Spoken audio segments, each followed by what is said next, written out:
One moment of weakness, or maybe it was strength, I still don't know. It's hard to talk about this, even now. But I'm telling it because maybe someone out there feels the way I did. Maybe someone's standing right on the edge, looking down into the same dark place I was in. Maybe this story might make you stop, or maybe it'll make you feel like you're not alone. Because that's the part no one talks about, right? The loneliness. The aching kind. The kind that doesn't go away when the house is full, or when people smile at you, or when you go through all the motions like everything's fine. The kind of loneliness that clings to your bones. I had a life that looked pretty good from the outside. A husband. A daughter. A house with cute curtains and a dog that barked too much. Friends who came over on weekends. Laughs around the dinner table. Photos on the wall. But beneath all that, I was disappearing. Bit by bit. Like someone was erasing me with a pencil and I couldn't even scream to stop it. And then they came along. Or maybe they'd always been there. I just hadn't noticed them like that before. 3 men. Close to my husband. Friends of the family. Familiar faces. Familiar voices. But one night, all of that shifted. One look. One laugh that lingered too long. One drink too many. And suddenly, my world tilted. What happened next was something I never thought I was capable of. But I asked them. I asked all 3 of them. And I didn't stutter. I didn't flinch. I didn't even whisper it like a secret. I said it out loud. Like it was nothing. And the moment it left my mouth, it felt like everything stopped. Like the air thickened. Like I couldn't take it back even if I wanted to. That was the beginning of the end. Or maybe, the beginning of something else entirely. So if you're still here, if something in your gut just twisted a little, or your heart's racing the way mine was that night, then stay. Because I need you to hear all of it. Every messy, complicated, painfully real part of what happened next. You might judge me. You might cry for me. You might see yourself in me. But I promise you this. You won't forget this story. Studio Microphone subscribe now to Heartfelt Tales Unfold, where we dive deep into the hidden corners of the human heart, and nothing is ever as simple as it seems. I'm 32. Been married for 11 years. And if I'm being honest, most of those years feel like a blur. Like I was living in a movie that someone else directed, someone else wrote, and I just showed up and read my lines. Ethan, my husband, used to look at me like I was magic. I remember that. I hold on to that, even though it feels like a lifetime ago. He had this spark in his eyes back then. We used to stay up late, talking about everything. Dreaming, planning, laughing until we couldn't breathe. Now, he barely looks at me at all. He comes home from work, nods in my direction, kisses the top of Mila's head, and disappears. Either to his office or the garage, or buried in some email thread on his phone that can't wait. But it always waits, just not for me. Our home is nice, clean, tidy, comfortable. The kind of place that looks good in pictures, but feels hollow when you walk through it. Everything's in its place. Except me. I walk around like a ghost some days. Folding laundry, cooking dinner, helping Mila with her homework. I play the role. I do it well. But inside, I feel like I'm screaming into a void. Mila's 9. She's bright. Observant. Too observant. Sometimes I catch her watching me when I think she's focused on her coloring books or cartoons. Like she knows something's off. Like she can see through the silence between her parents. And then there's the weekends. Ethan's escape, his reset button. Game nights. BBQs, beers. His best friends show up like clockwork. Jared, Liam, and Chris. The boys. The trio that's been with him since college. They all have their quirks. Jared's the charming one, always with a story and a smirk. Liam's quieter, more reserved, but has this quiet confidence about him. And Chris, he's the funny one. Always cracking jokes, always grinning like he knows something no one else does. They come over and it's like Ethan becomes someone else. Not the husband who won't touch me unless it's a pet goodbye. No, around them, he laughs. He talks. He shows up. And I'm just there. Playing hostess. Refilling drinks, bringing out snacks, pretending I'm part of the fun. But really, I'm just background noise. Sometimes I felt more like a waitress than a wife, smiling through dinner while swallowing loneliness like it was dessert. It wasn't always like that. There were nights early on where we all laughed together. I felt included, seen. But over time, even that changed. Ethan started retreating into himself, and I started noticing the way Jared looked at me when he thought I wasn't paying attention. The way Liam would always ask me how I was doing, even when I gave the polite, safe answer. The way Chris made me laugh harder than Ethan had in years. They weren't strangers. They weren't even acquaintances. These were men who knew our family, who knew our routines, who watched our daughter grow up. They knew the sound of my voice when I was tired. They knew when Ethan brushed me off, even if they never said it out loud. And somehow in those moments, I started to feel something. Not for any of them in particular, but for what their attention made me feel. Seen, wanted, noticed. I started wearing lipstick again on Saturdays. Just a little. Started putting on earrings before they came. Not because I wanted to impress anyone. That's what I told myself. But deep down, I knew. I wanted someone to notice. To say I looked nice. To remind me I still existed. And they did. Not all at once. Not in any obvious way. Just little things. A compliment here. A look that lasted a beat too long. A hand that brushed mine when it didn't need to. And Ethan? He didn't notice any of it. Or maybe he did, and just didn't care. I wasn't planning anything. I wasn't thinking ahead.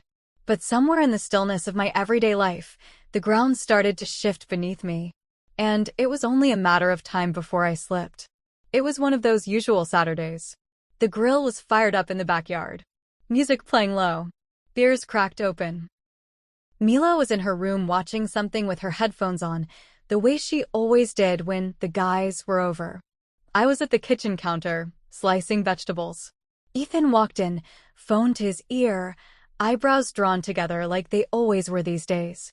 I didn't think much of it until he looked at me and said, "I've got a run emergency at the office. Shouldn't take long." He didn't even stay to eat the food I'd been prepping all afternoon. Just grabbed his keys, kissed the air somewhere near my cheek, and left. Door closed. Engine started. Gone. I stood there for a second, knife in hand, just listening to the silence that followed after the car pulled out of the driveway. Then I heard laughter from the backyard. Jared.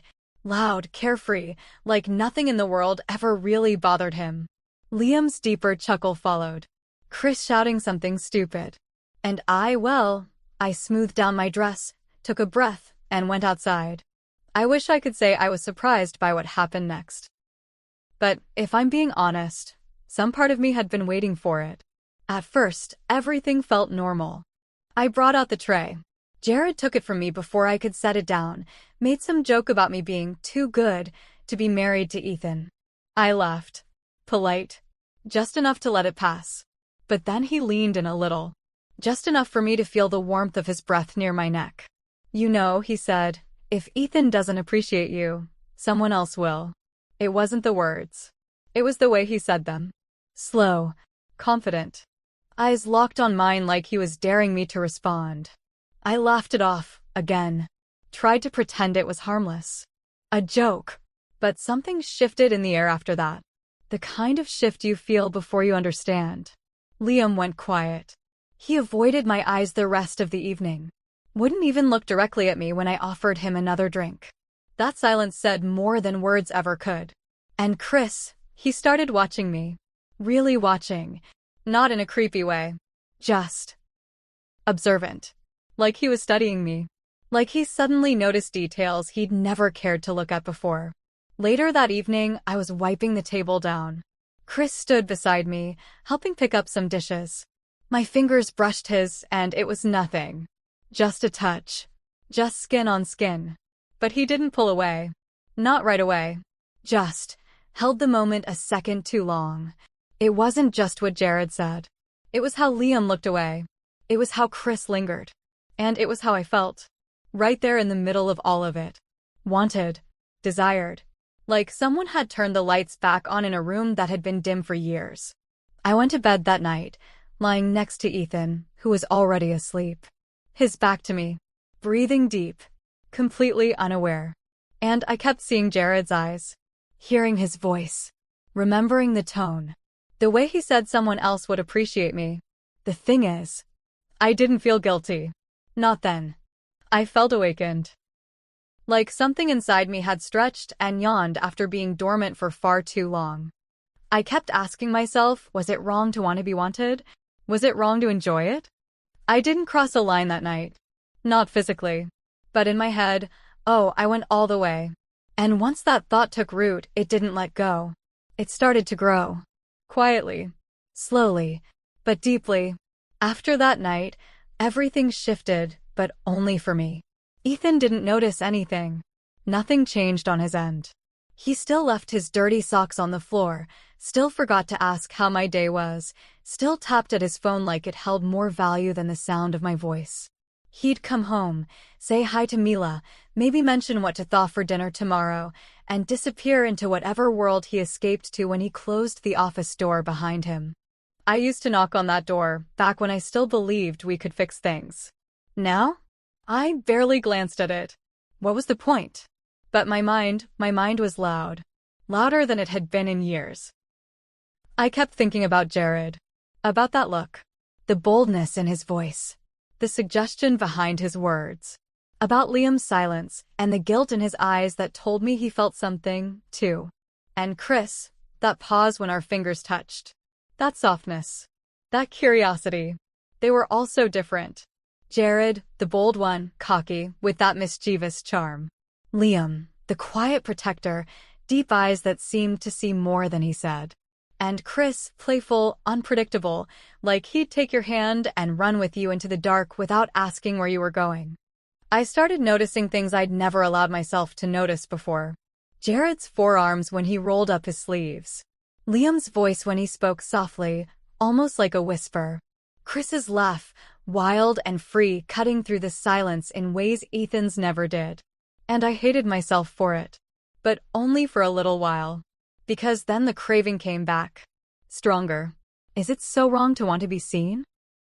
To want someone's eyes to linger a little too long? To feel beautiful when you haven't in years? I'd look in the mirror and catch a glimpse of myself, lips fuller than I remembered, eyes darker, body softer, curves that no one touched anymore. I'd stare too long. Sometimes I didn't even recognize the woman looking back. Other times, I saw her for the first time in forever. And I wondered, if they see her, why doesn't he? What did I do to become invisible? The guilt crept in. I'd shake my head, splash cold water on my face, remind myself I was a wife, a mother, a woman who made vows. But those thoughts didn't stay long. Because almost immediately after, came the fantasies. Stupid, wild, unthinkable fantasies. Of Jared walking in and backing me against the counter while Ethan's away. Of Liam quietly following me into the kitchen and kissing me before I could say a word. Of Chris pulling me onto his lap mid-laughter and whispering, "I've been waiting for you to notice." And I hated that it made me feel alive. I hated that it made me feel anything at all. Because Ethan didn't cheat on me. He didn't raise his voice. He didn't lie or disappear or hit or betray. He was just gone. Emotionally gone. Distant. Numb. Like I was a fixture in the house. Like I was furniture. And yet, here I was, betraying him in my mind every single day. It was like I was starving, and suddenly, the table was full. Every glance. Every memory. Every night I lay awake beside a man who never reached for me. It all started stacking up inside me like a fire I couldn't put out. I wasn't proud of it. But I wasn't sorry either. Because for the first time in a long time, I felt something. Even if it was dangerous. Even if it was wrong. Even if it was the beginning of my undoing. I started small. I told myself it was harmless. At the next weekend get-together, I chose a different dress. Not anything too revealing, just a little lower at the neckline, a little tighter at the waist. Something I hadn't worn in years. I put on lipstick again. Not red. Not too obvious. Just enough to feel like I wasn't invisible. And when I walked into the backyard with a tray of drinks, I felt it. Jared looked first, eyes scanning, then pausing. His smile curved in that way that told me he noticed. Chris gave a low whistle and raised his eyebrows, playful like always. And Liam, he looked at me, really looked, then quickly turned away. That reaction hit deeper than I expected. I didn't flirt. Not really. Not at first. I just lingered when I spoke. Made eye contact longer than usual. Laughed a little louder at their jokes. Let my hand brush Jared's shoulder when I passed behind him. All innocent things. Things that could be explained away. But we all knew what was happening. The following week, I added a little more. Sat closer. Let my knees graze Liam's under the table. Pretended I didn't notice when Chris's gaze dropped and stayed. Jared started making little comments. Still light, still jokes, but with a different energy now. And I fed it. Not because I wanted to be cruel. Not because I wanted attention for the sake of attention. I fed it because it felt good to be wanted. Because the silence in my marriage had grown so loud, I needed something, anything, to drown it out. One night, Ethan was running late. Again. He'd texted, stuck at the office. Go ahead without me. So it was just me and them. We'd had a couple drinks by then. The laughter had gotten loose, lazy. I was on my second glass of wine, and my guard had lowered in all the wrong ways. I don't even remember what joke led into it, but suddenly I heard myself say it. You know, we should just do something crazy one day. All of us. Just once. The words hung there, floating in the air between us. I laughed right after. Played it off. Like it was just another wild comment meant to stir the pot. But none of them laughed back. Not right away.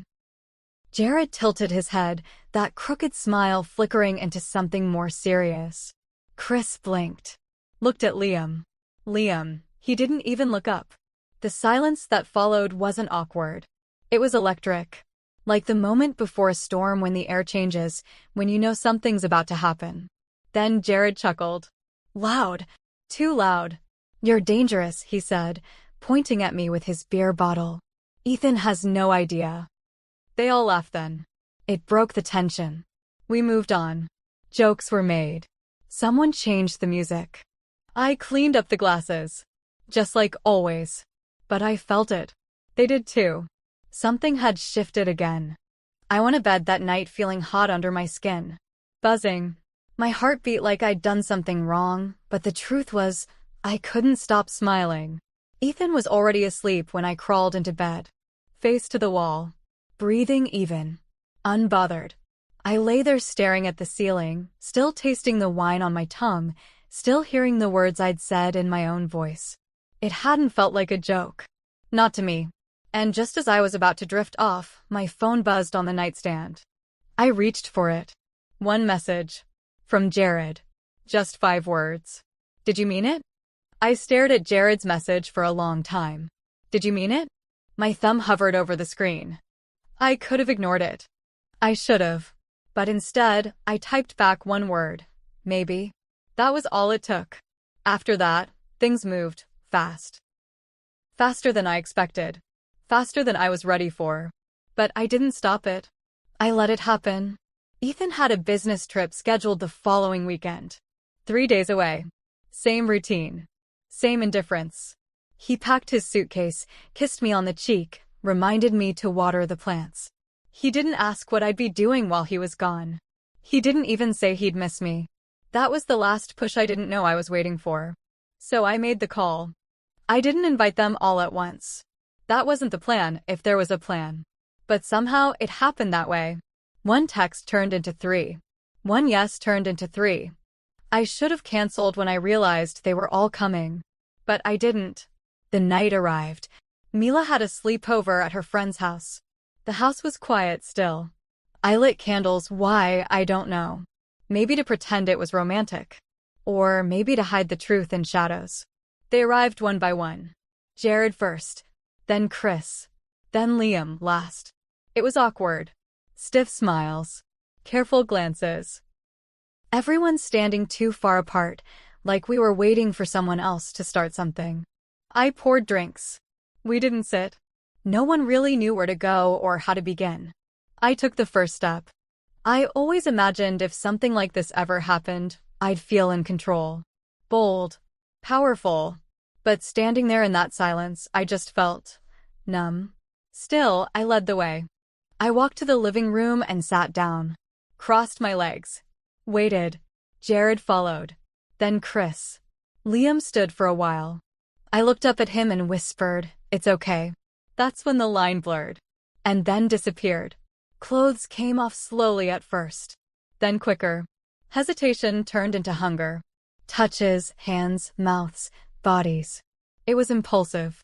It was messy. A storm of emotions hit me all at once. Pleasure and shame tangled together so tightly I couldn't tell one from the other. For a moment, I felt wanted. Desirable. Real. And then just as quickly, it was over. We lay there, tangled limbs, catching our breath in a room that suddenly felt too quiet, too small. No one said a word. Not even Jared, who always had something clever to say. Chris sat up first, reached for his shirt without looking at me. Liam kept his eyes on the ceiling. I pulled the blanket over myself even though I wasn't cold. And that's when it hit me. As I lay there in the aftermath, I didn't feel empowered. I didn't feel victorious. I felt like I'd set fire to everything I'd ever known. The silence was deafening. No one moved. No one reached for me. And then, through the hallway, the door creaked open. And I heard her voice. "Mila. Mom?" Her voice cut through me. "Mom?" Soft. Sleepy. Confused. I shot up, yanking the blanket over myself like it could undo what had just happened. My heart was pounding so hard it hurt. I couldn't breathe. The guys froze, like statues, nobody saying a word. I called out, "1 second, sweetie. Go back to bed, okay?" My voice shook. It didn't sound like mine. She didn't respond. Just the faint shuffle of little feet down the hallway, then silence. I sat there frozen for a moment longer. No one looked at me. No one said goodbye. They all left, one by one, quiet as ghosts. Jared didn't even meet my eyes. Chris was the last to go. He paused by the door, like he might say something. But he didn't. Just nodded and walked out into the night. And then it was just me. Alone in a room that smelled like regret. I cleaned up. Scrubbed the wine glasses, the couch cushions, even the floors, like I could scrub away what happened.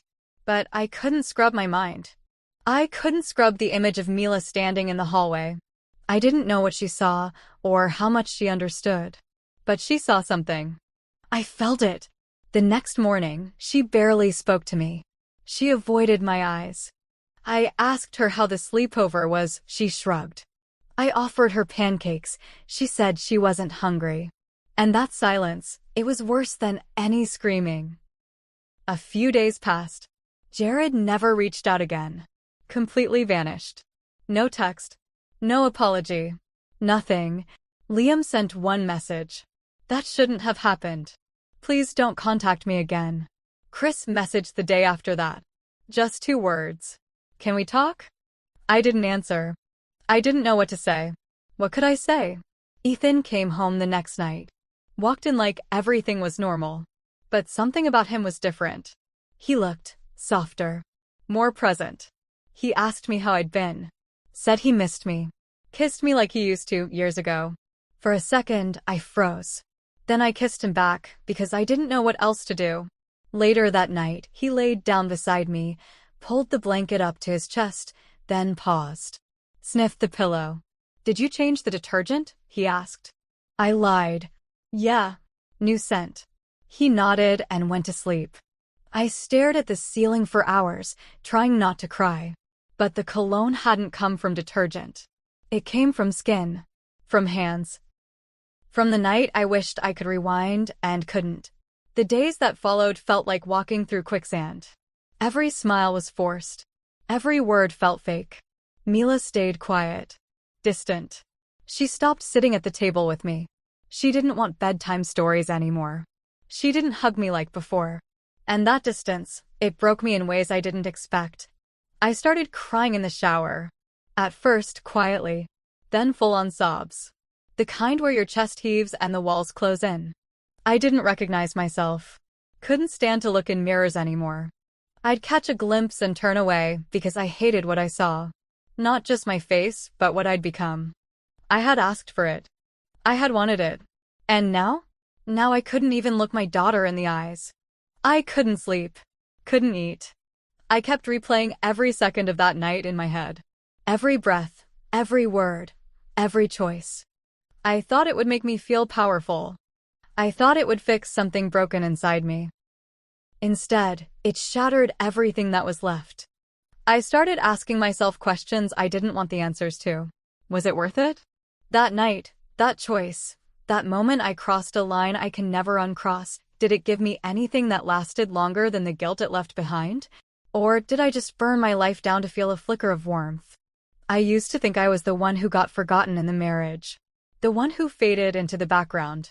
The one who suffered in silence while everyone else carried on. But now I wasn't so sure. Had I become the villain in my own life story? I wanted to blame Ethan. His absence. His coldness. His distractions. And maybe he was part of it. Maybe his neglect planted the seed. But I was the one who watered it. I was the one who watched it grow.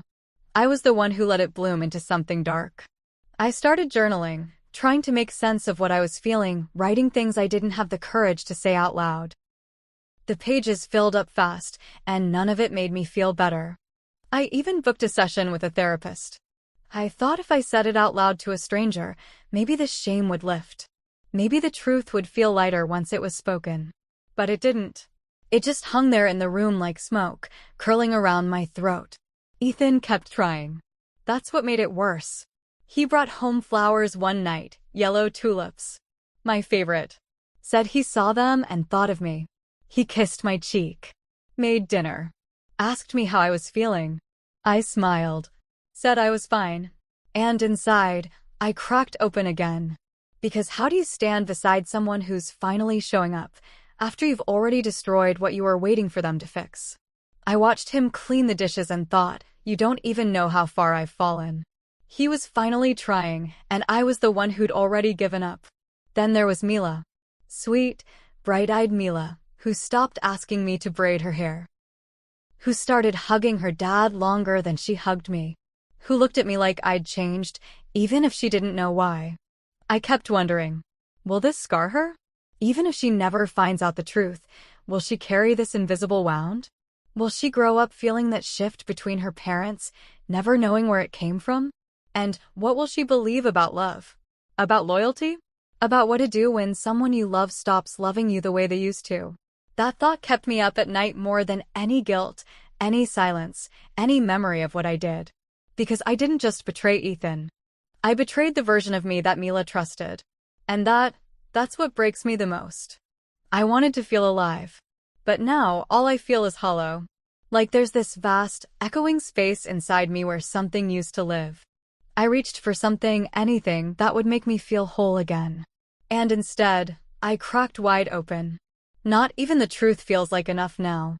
Because some mistakes don't come with lessons. Some just leave you, broken.